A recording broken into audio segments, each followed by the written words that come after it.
हिंदी में यूपीएससी की तैयारी से संबंधित प्रोग्राम्स को देखने के लिए सब्सक्राइब करें स्टडी IQIAS हिंदी। कहते हैं ना कि कुछ काम ऐसे होते हैं जो शायद कभी पूरे हो ही नहीं सकते हैं। आप उनको करने की कितनी भी कोशिश कर लीजिए, इसके पीछे एक दूसरी वजह होती है कि आप किसी काम को करना ना चाहें तो कभी पॉसिबल हो ही नहीं सकता है। ईरान, अमेरिका, इजराइल के बीच का ट्रायंगुलर शायद सॉल्व होता ही नजर नहीं आ रहा है, क्योंकि इसके घटित होने के पीछे कारण कुछ और थे। अभी चल रहा है किसी और चीज़ के कारण है और उसका सॉल्यूशन कुछ और है। ये सब कुछ एक मिस्ट्री टाइप का, एक उलझी हुई कहानी जैसी हमको यहाँ पर नजर आने लगी। आप लोगों को याद हो कि एक कुछ समय पहले अमेरिका ने ईरान पे अटैक किया और वहाँ की लीडरशिप पूरे तरीके से डिस्ट्रॉय कर दी, और उसके बाद ईरान और अमेरिका के बीच में एक अनअनाउंस्ड वॉर की शुरुआत हुई। और इस वॉर में सबसे इंपॉर्टेंट फेज जब आया, जब ईरान के द्वारा स्ट्रेट ऑफ हॉर्मुज को बंद कर दिया। लंबे समय तक, लगभग 15 से 20 दिन के बीच में स्ट्रेट ऑफ हॉर्मुज जब बंद रहा तो पूरी दुनिया में सप्लाई चेन का क्राइसिस हमको देखने को मिला। और उस सप्लाई चेन के क्राइसिस के कारण ईरान और अमेरिका एक टेबल पर बैठने के लिए तैयार हुए। पाकिस्तान ने बहुत वाहवाही बखेरी और बहुत अपनी तारीफ में कसीदे पढ़े। पाकिस्तान के जो पीएम हैं शरीफ साहब ने बोल दिया कि तारीख में ऐसा आज तक नहीं हुआ है, पाकिस्तान को कभी रिस्पेक्ट नहीं मिली है, लेकिन अब पाकिस्तान एक नया पाकिस्तान है और उसको रिस्पेक्ट मिल रही है, क्योंकि कितनी बड़ी लड़ाई की मध्यस्थता हम कर रहे हैं और ये इस्लामाबाद में होने जा रहा है। लेकिन किसको पता था, शायद सबको, कि ये जो पीस टॉक है ये सक्सेस होगी ही नहीं, क्योंकि पीस टॉक होने के पीछे की जो वजह है वो कुछ और है। तो क्यों ये असफल हुआ है पूरी कहानी, इसको आप समझ सकते हैं। ये खबर आपके यहाँ पे दिखाई दे रही है कि piece talk fail, US will blocked straight of Hormuz Trump. अब जब ये पीस टॉक फेल हुई तो यहां जो सबसे बड़ा खतरा है वो स्टेटमेंट है ट्रम्प का। ट्रम्प का कहना ये है कि अब हम क्या करेंगे, जो स्टेट ऑफ हॉर्मुज है, इस स्टेट ऑफ हॉर्मुज पर, स्टेट ऑफ हॉर्मुज की जो सिक्योरिटी है, ये सिक्योरिटी अब यूएसए के पास होगी। अब यूएसए के पास अगर इसकी सिक्योरिटी है तो यहाँ पे 2-3 डायमेंशन यहाँ पे बन सकते हैं। वो डायमेंशन क्या पॉसिबिलिटी हो सकती है इसको समझते हैं, और ये पीस टॉक असफल क्यों हुआ इसको समझते हैं। तो पहले ये अगर इस पे कंट्रोल एस्टेब्लिश करते हैं स्टेट ऑफ हॉर्मुज में तो क्या पॉसिबिलिटी हो सकती है इसको समझते हैं। देखो, सबसे पहली चीज, अगर यूएसए यहाँ पे कब्जा करने के लिए आएगा तो एक अनअनाउंस्ड वॉर हमको फिर से देखने को मिलेगा। ऐसा तो है नहीं, ईरान ने अभी जिस तरीके से रिटालिएट किया है तो आप ये तो कह नहीं सकते हैं कि ईरान बिल्कुल हाथ पे हाथ रख के बैठा रहेगा, नहीं। अगर यूएसए आता है स्टेट ऑफ हॉर्मुज को इंटरविन करने के लिए, जो कि ईरान के जो टेरिटरी के अंतर्गत आ रही है, ईरान के अधिकार क्षेत्र के अंतर्गत आ रही है, तो वहाँ ईरान और यूएसए के बीच में एक वॉर, एक अनअनाउंस या एक अनाउंस वॉर की शुरुआत होगी। अगर वॉर की शुरुआत होती है तो सीधी सी बात है कि फिर हमारा जो मिडिल ईस्ट है, इस मिडिल ईस्ट में क्राइसिस होंगे, और क्राइसिस होंगे तो पूरी दुनिया एनर्जी क्राइसिस और इसी के साथ में जो सप्लाई चेन क्राइसिस है, इससे बहुत बड़े लेवल पर जूझेगी। पहली जो सिचुएशन हो सकती है वो ये हो सकती है, ध्यान रखिएगा। अगर आता है अमेरिका तो सेकंड सिचुएशन क्या हो सकती है, मान लो अमेरिका आता है, ईरान रिटालिएट नहीं करता है, अमेरिका आता है और यहां पर आकर सिक्योरिटी देता है, सिक्योरिटी। तो बेटा इसका सीधा सा पर्पस क्या होगा, सीधा सा पर्पस होगा यहां से टैक्स वसूलना, और उतना पैसा वसूलना जितना पैसा इसने वॉर में यहाँ पे खत्म किया है, उतना पैसा वसूलना जितना यहाँ पे वॉर में इसको खत्म, मतलब वॉर में इसने खत्म किया है। तो सीधी सी बात है कि फिर यहाँ पे टैक्सेस बढ़ेंगे तो जो आपका ट्रेड है ये महंगा होगा, और ट्रेड महंगा होगा तो पूरी दुनिया फिर यहाँ पे इन्फ्लेशन देखेगी। मतलब इस कंडीशन में भी ये स्थिति बहुत ही खराब होगी पूरी की पूरी दुनिया के लिए। तीसरा, अगर अमेरिका के द्वारा ऐसा किया जाता है, अगर यूएसए ऐसा करता है तो इंटरनेशनल लॉज एंड ऑर्डर पूरी तरीके से डिस्ट्रॉय हो जाएगा।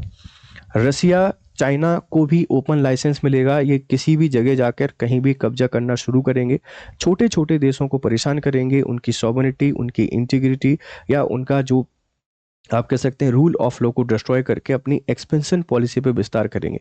और हम पुराने एक एरा में रहेंगे जहां किसी भी तरीके के रूल्स एंड रेगुलेशन आपको देखने को नहीं मिलेगा, और इन सब से पूरी दुनिया के सामने बहुत बड़ा इकोनॉमिक क्राइसिस आपके पास आ जाएगा।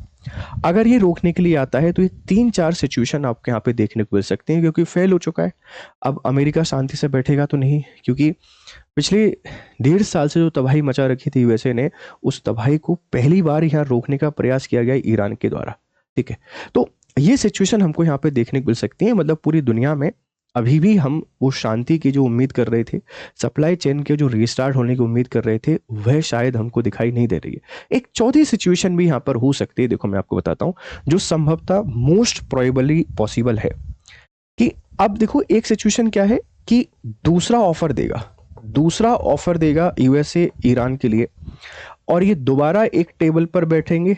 जगह इस बार इस्लामाबाद की जगह कोई और हो सकती है, और वहां इनके बीच में एग्रीमेंट हो सकता है दूसरा।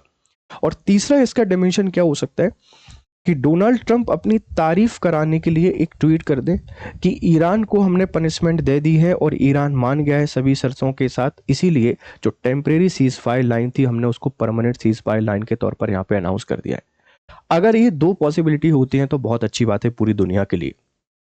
ऐसा होना चाहिए जिससे पीस एस्टेब्लिश हो और सभी लोग सप्लाई चेन को बेहतर कर सकें। इससे इकोनॉमिक ग्रोथ हमको देखने को मिले और पूरी दुनिया फिर से एक बहुत शानदार फेज में आए, जहां से सारा का सारा व्यापार बेहतर तरीके से चल सके। उससे डेवलपिंग जो कंट्रीज हैं like India, energy crisis, food crisis, इन सब से ना जूझें और एक बेहतर भविष्य की ओर हम लोग आगे बढ़ें। अब ये पीस टॉक फेल क्यों हुआ है, उसके पीछे वजह क्या है, वाई पीस टॉक फेल्ड? देखो, पीस टॉक के फेल्ड होने की पीछे की जो वजह है बेटा आप सबको पता है। सबसे पहला है nuclear programme of Iran. USA चाहता है कि ईरान के द्वारा न्यूक्लियर प्लांट पूरे तरीके से रोक दिया जाए, और ईरान चाहता है कि भाई हम इसको पूरे तरीके से नहीं रोक सकते, क्योंकि सर्वाइवल ऑफ फिटेस्ट की जो थ्योरी है उसको बेहतर तरीके से समझने के लिए ये हमको बहुत जरूरी है। अमेरिका को क्या परेशानी है? अमेरिका को परेशानी ये है कि अमेरिका का जो अलाय है इजराइल, अगर ईरान पे न्यूक्लियर वेपन आ जाएंगे तो वो एक थ्रेट होगा इजराइल के हमेशा के लिए। ये तो एक बहाना है। दूसरा कंसर्न है, अगर ईरान न्यूक्लियर पावरफुल बन जाता है तो गल्फ कंट्रीज को इकट्ठा करके अलाय बनाकर ये डी डॉलराइजेशन पर काम कर सकता है, डॉलर को खत्म कर सकता है। और डॉलर को खत्म करने का इनिशिएटिव आया तो पूरे तरीके से अमेरिका की जो सुपरमेसी है, पावर है, वो खत्म हो जाएगी। और इसीलिए ये ईरान का इतना विरोध कर रहा है, क्योंकि डॉलर को बढ़ाया किसने? क्रूड ऑयल ने। बाकी सारे ट्रेड आप किसी भी करेंसी में करना चाहें कर सकते हैं, लेकिन क्रूड ऑयल एक ऐसा ट्रेड है आपको जिसको डॉलर में ही करना है। अगर गल्फ कंट्रीज एक कॉपरेशन बना के पॉलिसी लेके आती हैं, प्लान लेके आती हैं कि हम डॉलर के अलावा दूसरी हर करेंसी में डील करना शुरू करेंगे, और ये कब होगा? जब वहां एक लीडर आएगा, और वो लीडर ईरान बनने की कोशिश कर रहा था। इसीलिए इजराइल को ढाल बनाकर अमेरिका ने ईरान पे अटैक कर दिया, और उसके न्यूक्लियर पावर जो प्लान है उसको यहाँ पर रोकने की कोशिश कर रहा है। इस बात को ध्यान रखिएगा, पहली चीज ये है। दूसरा जो इसमें कंसर्न आया वो ये आया, ईरान चाहता है कि उसकी जितनी प्रॉपर्टी सभी लोगों ने फ्रीज की हुई है, प्रॉपर्टी फ्रीज की हुई है, आप इसको वापस कीजिए। इस तरीके से ये दोनों देश एक टेबल पर नहीं आ पाए, और इस्लामाबाद के द्वारा जो करने की कोशिश की जा रही थी वह इस्लामाबाद नहीं कर पाया, और ये पीस टॉक आपका फेल हो गया। और पीस टॉक के फेल होने के बाद की पॉसिबिलिटी क्या है ये हमको देखने को मिल सकती है, लेकिन ये कंसर्न है पूरे की पूरी दुनिया के लिए, ये कंसर्न है एशिया सब कॉन्टिनेंट के लिए, क्योंकि यूरोप में पीस है, यूक्रेन और रसिया वॉर हमको देखने को मिल रहा है। उसके अलावा अमेरिका ठीक ठाक बैठा हुआ है, अफ्रीका भी ठीक स्थिति में है। सारी घटनाएं इंडो पैसिफिक रीजन, एशियन सब कॉन्टिनेंट में चल रही हैं, और ये एशियन सब कॉन्टिनेंट में चल रही हैं, मतलब ये यूरोप और अमेरिका दोनों के लिए खतरा है, और इसीलिए ये यहाँ पर हमेशा इंसर्जेंसी क्रिएट करके रखना चाहते हैं। और ये स्थिति कितनी और एक्सकेलेट होती है अब ये तो टाइम के साथ ही पता चलेगा, लेकिन अगर पीस नहीं आता है तो बहुत खराब स्थिति से हमको जूझना पड़ सकता है, हमको नहीं पूरी दुनिया को, क्योंकि सप्लाई चेन पूरी तरीके से डिसरप्ट हो जाएगा। उससे एनर्जी क्राइसिस आया तो इकोनॉमिक क्राइसिस, प्रोडक्शन नहीं होगा, अनएम्प्लॉयमेंट आ जाएगा, अनएम्प्लॉयमेंट आएगा तो हंगर आ जाएगा, सोशल इश्यूज आ जाएंगे, लोग चोरी डकैती करना शुरू कर देंगे, इतना भयावह मंजर हो जाएगा। ठीक है। और दूसरा, हथियारों की जो रेस है वो फिर से बढ़ जाएगी, हर एक देश हथियार खरीदने की कोशिश करेगा, हमले होंगे, अटैक होंगे, युद्ध होंगे, अपना एक्सपेंशन करना शुरू करेंगे, जो कि बिल्कुल भी सही नहीं है। अभी 20-30 साल भारत चाहता है एक पीस रहे, एक शांति रहे, और शांति के साथ हम लोग आगे बढ़े। और ये पूरी कहानी की वजह सिर्फ और सिर्फ न्यूक्लियर पावर, जो न्यूक्लियर मिशन है ईरान का, वही है, कुछ और नहीं है। तो स्ट्रेट ऑफ हॉर्मुज की इंपॉर्टेंस यहाँ पे बढ़ जाती है, और स्ट्रेट ऑफ हॉर्मुज एक बहुत इंपॉर्टेंट चौक पॉइंट के नाम से जाना जाता है पूरी दुनिया का, जहाँ 20 से 30% क्रूड ऑयल आपके पास निकलता है। ये पर्शियन गल्फ को गल्फ ऑफ ओमान से कनेक्ट करता है। बहुत बार आप इसका मैप देख चुके हैं, बहुत बार आप इसको पढ़ चुके हैं, लेकिन ये पीस टॉक फेल हुआ। पाकिस्तान जो करना चाह रहा था शायद वो नहीं हो पाया, पाकिस्तान को प्यादे की तरह यूज़ किया गया, ये भी यहाँ पे समझ में आता है। ये पूरी की पूरी कंक्लूजन ऑफ स्टोरी था। आपको क्या लगता है आगे की कहानी क्या हो सकती है? आपकी राय हमको यहाँ पे जरूर दीजिएगा। आप अगर यूपीएससी की तैयारी कर रहे हैं तो आपके लिए एक इंपॉर्टेंट अपडेट है, और इम्पॉर्टेंट अपडेट ये है, देखो हमारे जो कोर्सेज हैं, इन कोर्सेज में अभी कार्निवल अचीवर सेल चल रही है, लोएस्ट प्राइस एवर है। आप GRS लाइव कोड के थ्रू इसमें एनरोल कर लें और बेहतर तरीके से पढ़ाई करें। आपके फीडबैक हमको यहाँ पे जरूर दें। चलिए फिर मिलते हैं आपसे क्लासेस में, तब तक खुश रहें, मस्त रहें। Have nice time, good day to all. Hindi में यूपीएससी की तैयारी से संबंधित प्रोग्राम्स को देखने के लिए सब्सक्राइब करें स्टडी IQ IAS हिंदी।